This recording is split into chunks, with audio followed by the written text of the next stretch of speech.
সকালে উঠিয়া আমি মনে মনে বলি, সারাদিন যেন আমি ভালো হয়ে চলি।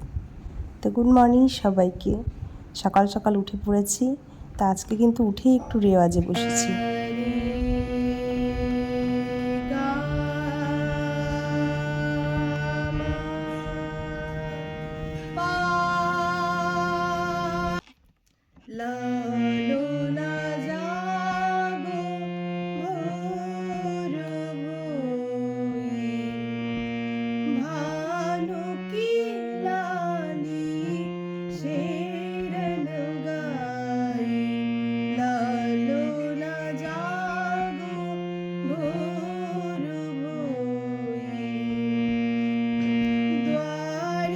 তো সকালবেলা কিন্তু রাগগুলো করাই সব থেকে বেশি ভালো হয়। তো আমিও একটা ভৈরব রাগের ছোট্ট খেয়ালের উপরে অলংকারগুলো করছিলাম।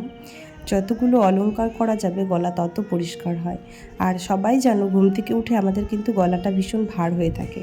তো সেই মুহূর্তে গানের তুলনায় অলংকারগুলো করা ভীষণ উপকারী।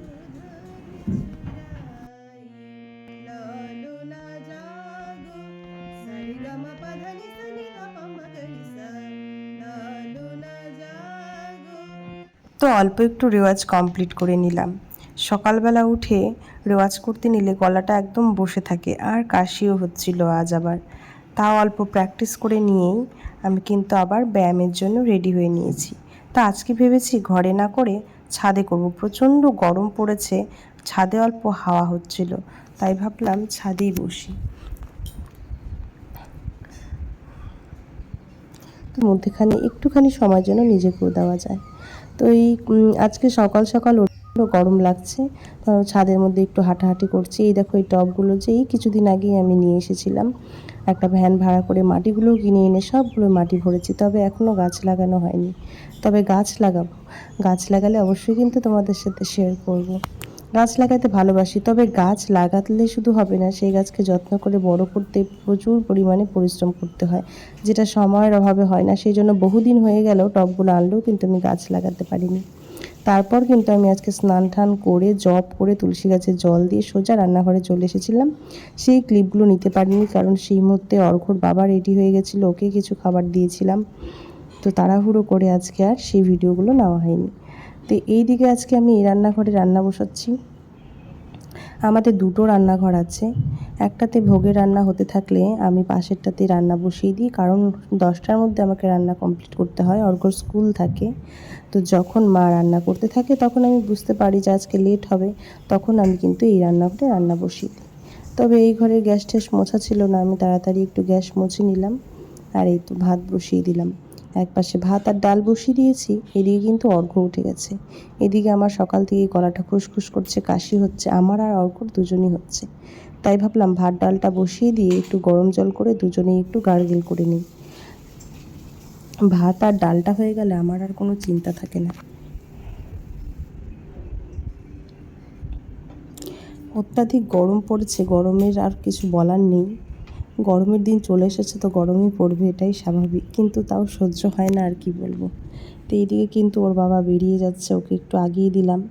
যখন ছেলে মানুষরা বাইরে বেরোয়, যতই কাজ থাক না কেন, এদিকে হাতের সামনে কিন্তু রেডি থাকতে হয়, কারণ এই বলবে চাবি দাও, এই বলবে আমার মুজো কোথায়, এই বলবে আমার জুতো কোথায়, সব কিছু রেডি করে দিয়ে কিন্তু তাদের সামনে দাঁড়িয়ে থাকতে হয়। তো এই দেখো বেরোচ্ছে, ওর সাথে যারা থাকে কাজ করে সবাই এসেছিলো সকালে, একসাথেই সবাই বেরোচ্ছে। তা আমি ওকে একটু আগিয়ে দিলাম। এদিকে অর্ঘ্য কিন্তু উঠে গেছে, আজকে সকাল সকালই উঠে পড়েছে। আমি তাই চিন্তা করছি কীভাবে কী করবো, আমার তো এখনও রান্না কমপ্লিট হয়নি। তো অর্ঘ্য উঠে গেছে, ওর খুসখুস করে কাশি হচ্ছে, উঠেই বায়না শুরু করেছে আমি আজ স্কুলে যাব না। তো এই দিকে বাইক নিয়ে বেরোনোর সময় অবশ্যই হেলমেটটা মাথায় দেওয়া প্রয়োজন। কখনো কখনো গরমের জন্য অনেকেই পরতে চায় না, পুলিশের ভয়ে, যে পুলিশকে দেখতে পেলে তখনই পরে নেব, কিন্তু এটা কিন্তু পুলিশের ভয়ের জন্য না, নিজের আত্মরক্ষার জন্য, নিজেকে সেভ রাখার জন্য কিন্তু অবশ্যই পরা উচিত। এদিকে অর্ঘ্য বাবা চলে গেল, এদিকে অর্ঘ্যর মুড অফ হয়ে আছে, ওর কাশি হচ্ছে, স্কুলে যাবে না, তাই তাড়াতাড়ি কেটেলে একটু গরম জল করে নিই।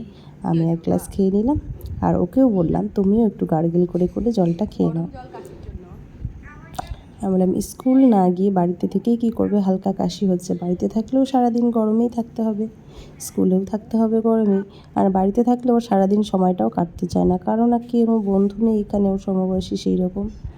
তো জল টল খেয়ে আমি রান্না সব তাড়াতাড়ি করে কমপ্লিট করেছি। বুঝতেই পারছো আজকে অর্ঘ্য উঠে গেছিলো, তাই জন্য কোনো রান্নার ক্লিপ নিতে পারিনি।